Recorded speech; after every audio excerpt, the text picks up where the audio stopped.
¿Qué diferencia en la tristeza normal de la tristeza patológica? 1 de cada 4 jóvenes españoles entre 15 y 29 años ha tomado psicofármacos en los últimos 12 meses. La depresión y la ansiedad te paralizan. Es una pandemia silenciosa. Expertos alertan del preocupante aumento de casos, sobre todo en la población joven. El psiquiatra Jesús de la Gándara, Javier García Campayo en Mindfulness, el biohacker Marcos Apud y la psicóloga Alba Cardalda unen fuerzas en la guía científica para vencerlas. ¿Qué está pasando con esta generación? Una generación entera, a la que despectivamente se ha llamado en muchas ocasiones la generación de cristal. Lo que ha ocurrido es que ha exagerado aún más los rasgos que ya estaban ahí latentes. Claro. Hay personas que nunca dirías que tienen una depresión y la tienen, porque la autolesión es lo que está previo al suicidio. En 2021 batimos récords en España de suicidios de niños. Una depresión requeriría que durante 2 semanas seguidas la intensidad del malestar, de la tristeza sea tanto que te impide hacer tus actividades habituales. Hay un sentimiento de desesperanza, de que nada va a mejorar, de que todo es terrible, sensación de culpa, de inferioridad. Problemas y trastornos de salud mental están en aumento y eso implica un reto inmenso para todos. Hay distintos tipos de respiraciones. Por ejemplo, si yo les digo ahora, vamos a hacer una respiración que realmente baja los niveles de ansiedad de manera contundente en muy pocas inhalaciones y exhalaciones. La respiración se llama... ¿Qué es la depresión? Porque cuando la gente está mal o se siente triste, enseguida tiende como a categorizar lo que le pasa como es que estoy un poco más depresivo, un poco más triste, ¿no? Un poco más depre. ¿En qué punto? Sí, un poco más depre. ¿En qué punto pasa a ser una enfermedad mental? ¿Qué significa realmente estar en una depresión y cómo se vive eso de dentro? ¿Qué características tiene? Pues lo vamos a explicar muy sencillo. Todos podemos estar tristes, ¿verdad? Nosotros 3 podemos estar tristes, ¿no? Hoy no estamos tristes, ¿no?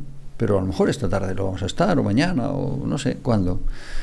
¿Y cómo sé yo que si tú estás triste, estás deprimido? ¿Qué diferencia en la tristeza normal de la tristeza patológica? La depresión es una tristeza patológica normal. Pues esencialmente en una cosa. La tristeza normal va y viene. Puede ponerse muy intensa, pero no te impide vivir. La tristeza patológica no consiste realmente tanto en estar triste como en no poder ponerte alegre. Vale. Es decir, que es más bien la antítesis. El problema es que cuando estás metido en el agujero de la depresión, no de la tristeza, no te puedes poner alegre. Entonces lo que más se ve son 3 cosas. Primero, mucho sufrimiento, desesperación, angustia, tenebrosidad, pesimismo, desgana. La palabra nada. No me apetece nada, no tengo ganas de nada, no quiero nada, no sirvo para nada, soy un inútil, no puedo trabajar, no quiero hacer nada. La nada inunda la vida. Ponos algún ejemplo de algún paciente en el que lo viste claro, dijiste, tienes que ponerte a meditar. Sí. Y luego, ¿qué viste, ¿no? Cuando sucedió ese hábito, ¿no? ¿Cómo lo implementó? ¿Cuántas veces meditaba a la semana? ¿Y cuál era el problema que quería solucionar? ¿Y cómo fue eso evolucionando y afectando en el comportamiento del paciente? Muy bien. Hay diferentes tipos de meditaciones, ¿no?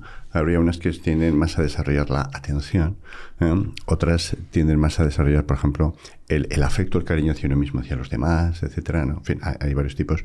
No voy a entrar porque sería largo. Entonces, por ejemplo, uno de los múltiples pacientes, ¿no? Tiene una depresión, ¿no? En la depresión recurrente, es decir, cuando se han tenido varias depresiones, mindfulness, la psicoterapia esta de meditación, se considera de elección por lo siguiente. Yo he tenido varias depresiones, lo he pasado muy mal, ahora estoy bien, pero me aparecen pensamientos de vez en cuando tristes, depresivos y tal.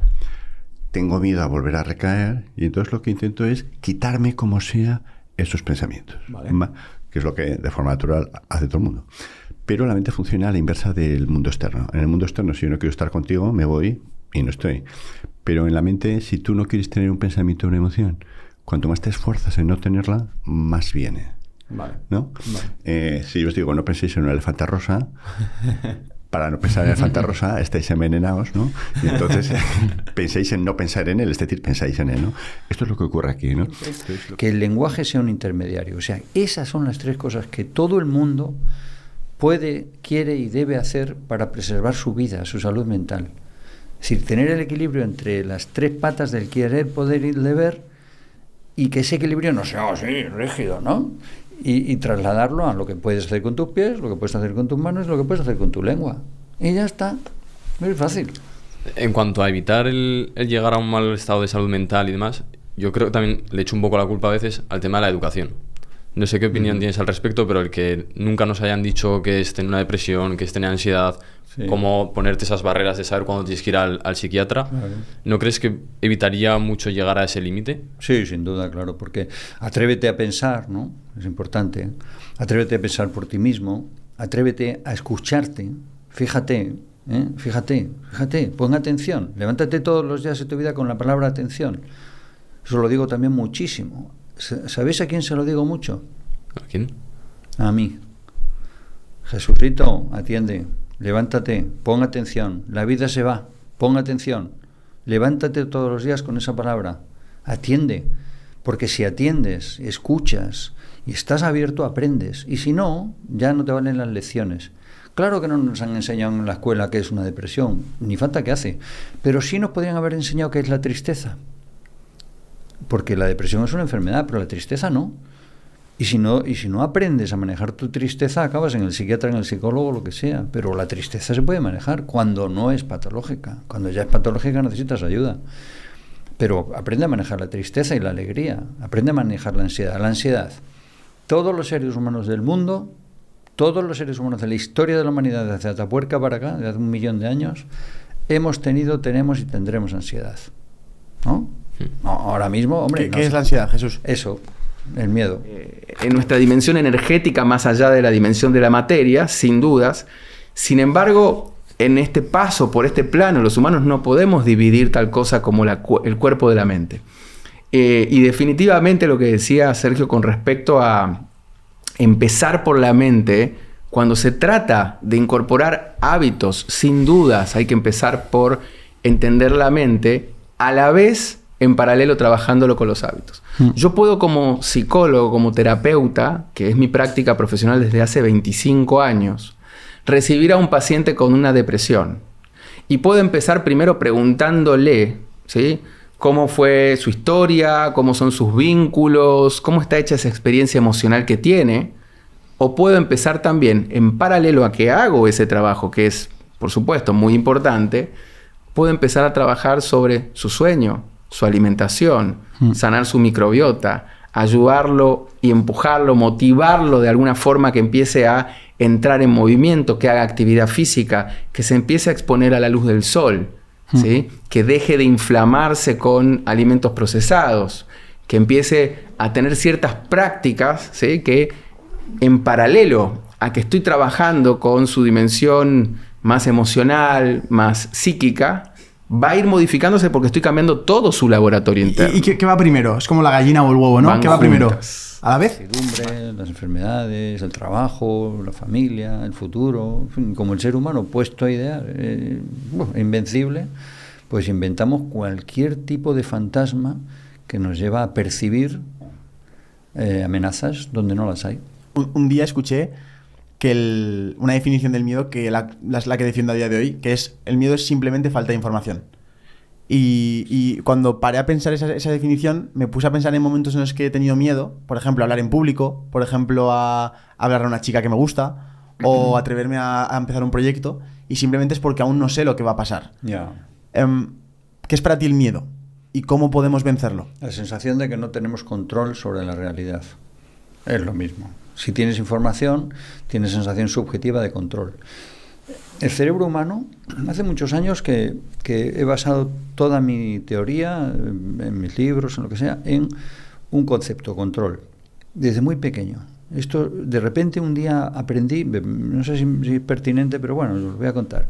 Lo aprendí porque desde muy pequeño yo era muy aficionado, mis amigos y mi hermano, a la escalada, Entonces hemos hecho mucho en Pirineos y empezamos a aprender a escalar cuando no era como ahora, ¿no?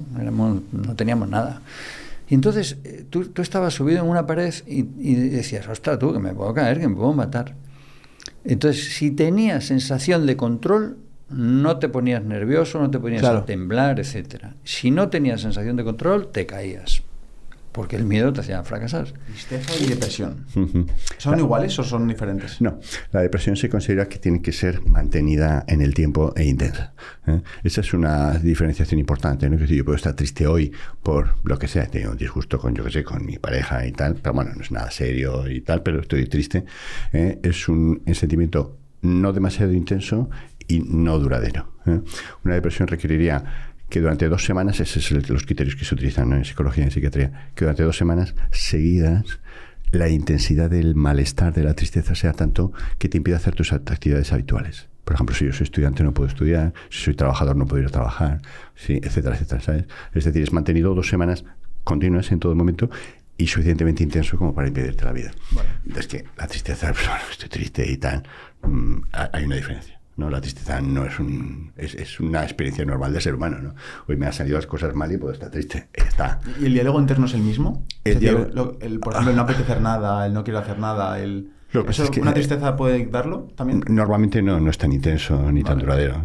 Ese es el tema, que el diálogo interno dice, bueno, pues estoy tal, no tengo ganas de y tal, pero bueno, mañana se me pasará, etcétera, etcétera. En la depresión sí, el diálogo interno es muy... Hay sentimiento de desesperanza, de que nada va a mejorar, de que todo es terrible, ideas de muerte, ¿no?, de suicidio, etcétera. Hay sensación de culpa, de inferioridad, de que no valgo nada, etcétera. La tristeza generalmente el tema es que es mucho menos intenso y duradero, pero si la tristeza se mantuviese, generaría una depresión. Sí. La hormona del estrés, cuando estamos frente a una situación de angustia, de tristeza, de enojo, ¿qué buscamos? Abrazos, cariño, vamos a hablar con nuestros amigos, salimos, vamos a echarnos unos tragos, vamos a salir, vamos a distraernos, buscamos a nuestros familiares. En cambio, cuando un norteamericano, y con el perdón de toda la gente hermosa de Norteamérica, pero cuando están con un problema, usualmente te dicen, leave me alone, déjame solo. Estar solo cuando estamos angustiados o cuando estamos estresados es uno de los mayores riesgos para regular el cortisol, pero además no te hace más feliz. Que te abracen te hace más feliz, que te escuchen te hace más feliz. El momento depresivo de una persona, así como psicólogo, hemos escuchado a muchos psicólogos hablar de ese proceso, ¿no? De lo que una persona deja de... Literalmente la depresión ya no es tanto el llorar, sino el dejar de tener ganas de hacer cosas, dejar de tener ganas de vivir, de hacer el día a día. ¿Cuál es la recomendación? Obviamente, visitar a un profesional, ¿no? Pero que están escuchando este podcast, se están notando cada vez más flojos, cada vez con menos ganas de hacer nada. Habrá gente que escuche este podcast y se sentirá así, porque, por desgracia, en la actualidad es algo muy normal. ¿Qué consejos le das para poco a poco salir de ese círculo vicioso y entrar en un círculo virtuoso para salir de ese agujero? Bueno, sin dudas, un poco de esto último que hablábamos, ¿no? De conectar primero con los vínculos. Es decir, apuntala tu estado de ánimo con vínculos afectivos, significativos, sólidos y que sean positivos. No tenemos prisa de tiempo. ¿Puedes detallar paso a paso cómo salir de ese estado más depresivo o de ese fondo que ha tocado? ¿Cómo salir paso a paso? Obviamente lo primero sería reconocerlo, o bien en ti mismo, o bien a través de la ayuda de la familia, de los amigos, etcétera. Oye, que muchas veces se lo dicen o se lo dejan entrever.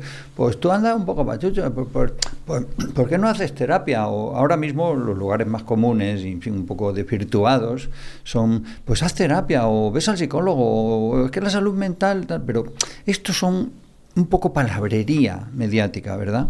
Que son buenas y tal porque se habla de ello, pero no son la esencia. Lo importante es que la familia, los amigos, quien sea, su médico de cabecera, su enfermera del centro de salud, tiene que escuchar ese lenguaje y decir, ostras, esto es algo más que tristeza, esto es algo más que nervios, es ansiedad, es depresión, de reconocerlo. Segundo paso, atrévete a decir que sí, a que yo también puedo estar deprimido. Atrévete a decir, ¿y si es una depresión? ¿Y si estoy enfermo? Es decir, ya no es un problema de que tenga un problema de salud mental, de adaptación. ¿Y si estoy enfermo? Segundo paso. Yo le digo mucho a los pacientes, mire, usted es muchísimo más valiente que yo. Usted está sentada ahí, y yo aquí. Para sentarse aquí hace falta saber. Para sentarse ahí hace falta tener mucho valor y sufrir mucho. Y usted ha sufrido mucho. Y como consecuencia del sufrimiento, pues les enseño un acrónimo muy fácil de entender. Todas las personas que me vienen a ver tienen ese sufrimiento. Tienen nada, ¿no? Porque cuando no tiene nada en la vida, tiene angustia, tiene pena, tiene tristeza, está sufriendo mucho, mucho. El sufrimiento es enorme.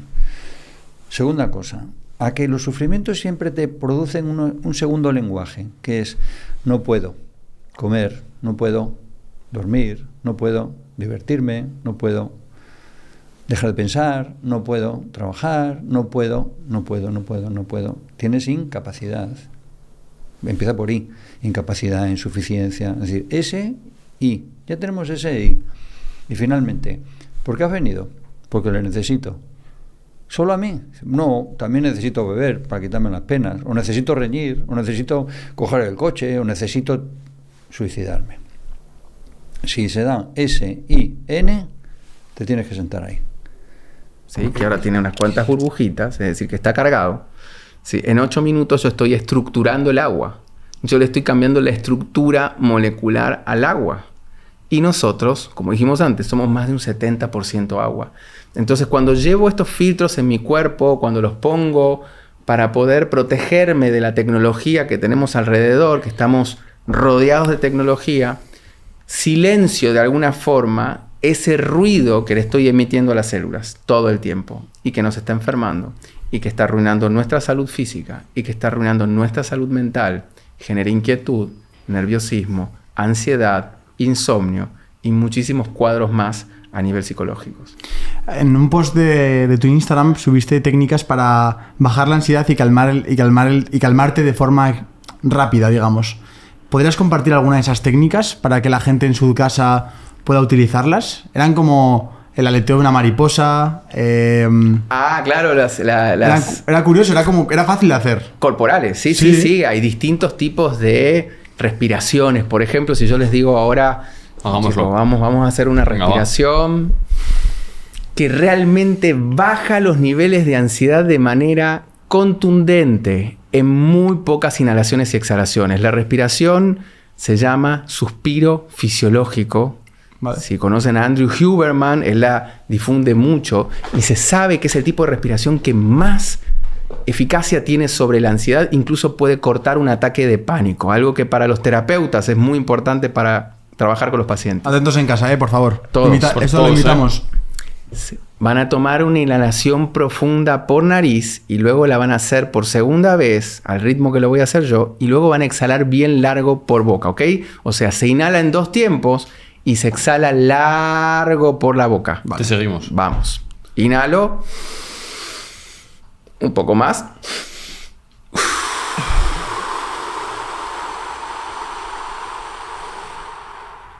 Vamos de nuevo. Inhalo.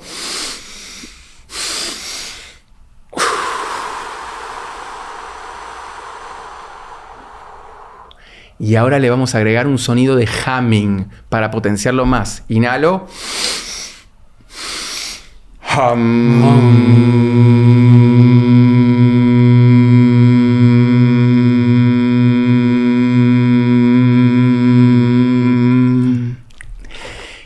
Esta respiración.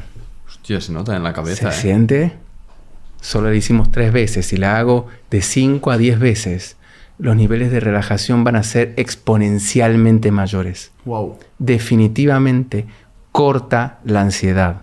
La corta en el instante. Ayuda también a cortar el overthinking, esto de sobrepensar, el bucle de pensamientos negativos. Es una herramienta poderosísima para cortar con la ansiedad inmediatamente. Curioso, hay mucha gente que tiene miedo a morir. Bueno, yo también tengo miedo a morir, sin ir más lejos. Y también me da miedo, más que morir, el daño que hago en la gente de mi alrededor, ¿no? Pienso en mi madre, pienso en mis amigos y digo, les hago estar tristes y a mí no me gusta de hacer que la gente esté triste por mí. ¿Cómo consigues lidiar con ese miedo a la muerte y cómo es ese proceso, ¿no? De conseguir llevarte bien con esa etapa que al final es natural? Eso es lo que trabajamos con aceptación. Es decir, hay diferentes tipos de meditaciones, ¿no? Las atencionales lo que intentan es desarrollar la atención. Es decir, tú puedes poner la atención donde quieras. Hay otros tipos de meditaciones que intentan desarrollar cualidades que la mente no tiene o tiene de forma insuficiente, ¿no? Ahí estaría la compasión, que sería ese afecto hacia los demás, hacia uno mismo. Y ya hemos visto que es muy útil en la depresión, etc. Y hay otro gran grupo de cualidades que sería la aceptación.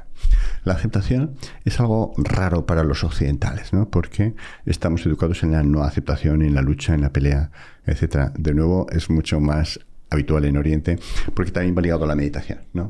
Uno de los indicadores de la meditación es el aumento de la aceptación. Uno ya no se pelea con el mundo, sobre todo con lo que es inevitable. La aceptación, quiero insistir en esto, nunca se puede confundir con la resignación. La aceptación solo se aplica a lo que no se puede cambiar. Es decir, si yo no puedo cambiar algo, tengo que aceptarlo o voy a estar sufriendo. La resignación sería, yo puedo cambiar algo y no actúo.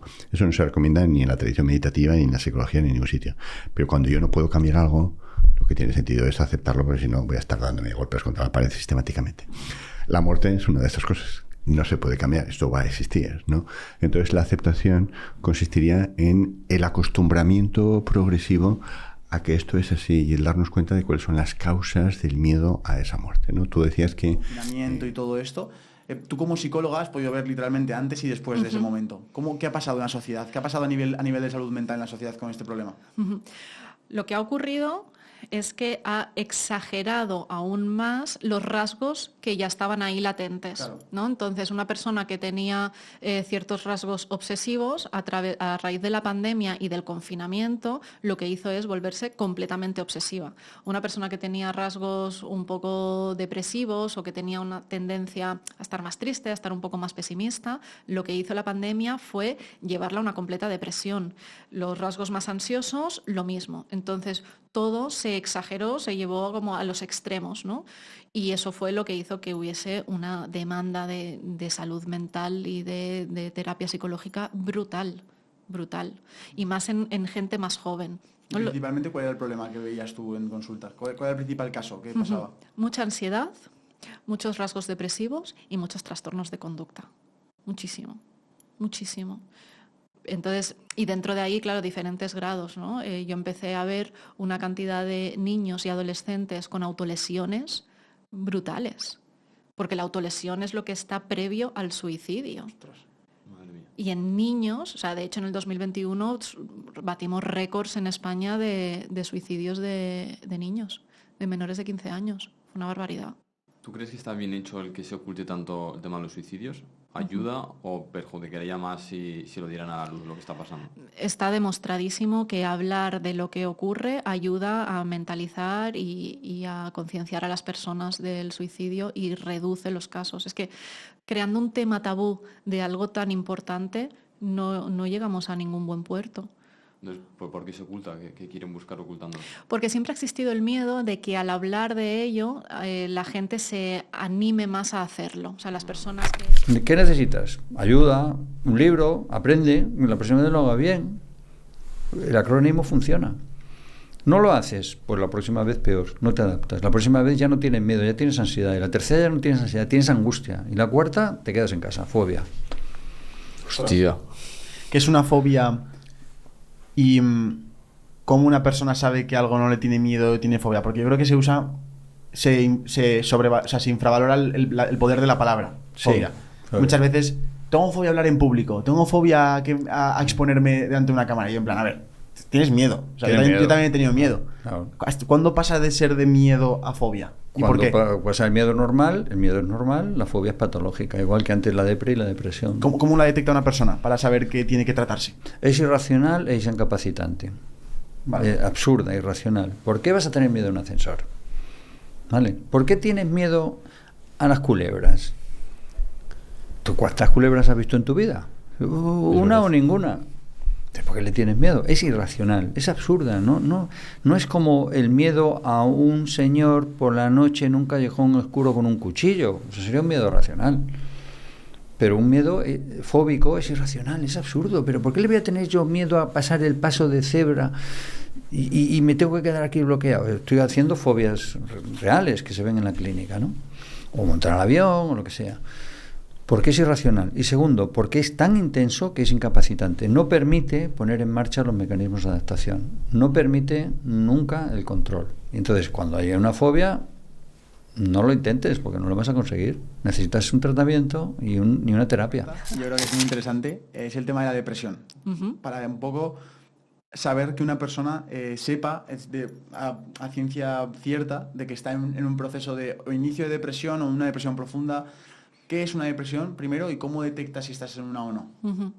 La depresión es un estado de tristeza lo suficiente largo y profundo como para que se vea afectado en tu ámbito profesional y en tu ámbito personal y social. Vale. En el momento en que tu estado de ánimo empieza a intervenir de forma negativa en algunos de estos 3 ámbitos, ojo. Entonces, si eso se mantiene durante más de 5 o 6 meses, ahí ya tenemos criterios clínicos suficientes como para decir que esa persona tiene un trastorno de depresión. Pero 5 o 6 meses en los que esa persona no puede ser feliz.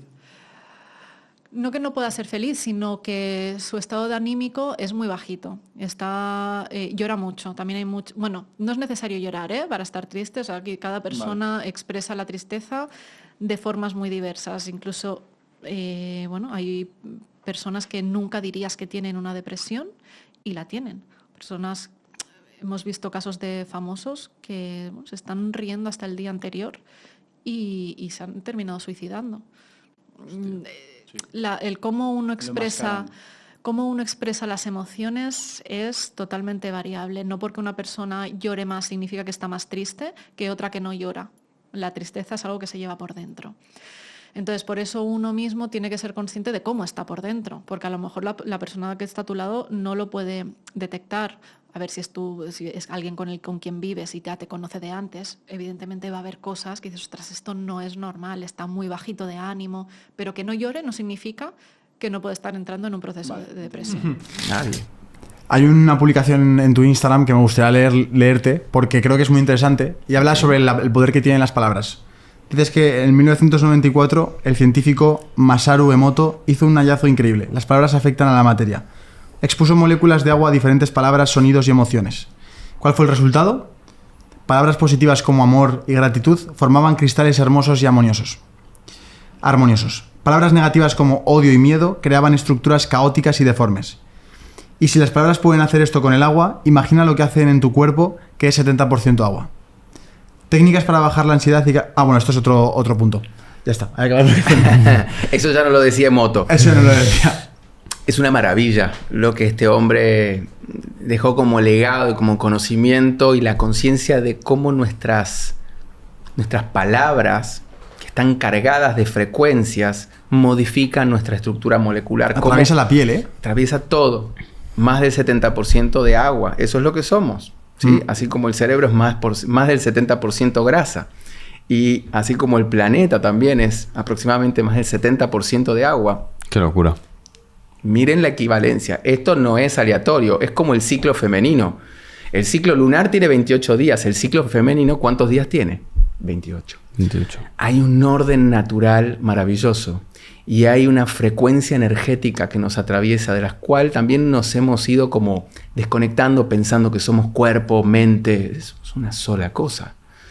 Entonces, cuando yo digo una palabra cargada de amor, y yo les digo a ustedes, ¿cómo están, chicos? ¿Cómo la pasaron? ¿Cómo los recibió Buenos Aires? ¿Están disfrutando? Y yo se los sonrío y se los digo de una forma afectuosa. Ustedes a nivel inconsciente, pero también a nivel frecuencial, energético, están recibiendo algo maravilloso. Y decir, bueno, las cosas que me ha pasado las asumo, no me siento culpable por nada que he hecho, no siento que no le echo la culpa al mundo por lo que me ha ocurrido, ¿no? Es la base de la resiliencia, que ahora está muy de moda, ¿no? Es el poder ver todo mi pasado y decir, todo lo que me ha ocurrido me ha permitido crecer, me ha permitido ser como lo que soy ahora, no echo la culpa a nadie, tal. Poder ver el futuro también sin miedo o expectativa, ¿no? Y habría un tercer elemento que sería la relación con nosotros mismos, ¿no? Es decir, yo estoy satisfecho con mi aspecto físico, con circunstancias psicológicas, no tendría ningún conflicto especial en cómo tendría que ser, ya sé que no soy perfecto, pero me acepto como estoy y ya está. Ni tampoco estoy especialmente orgulloso de tal, porque eso también al final crea una dependencia, sino que, bueno, como estoy bien y ya está. Esos elementos serían los de la base de la felicidad y un sentido de la vida. Mucho tema, ¿verdad? Pero...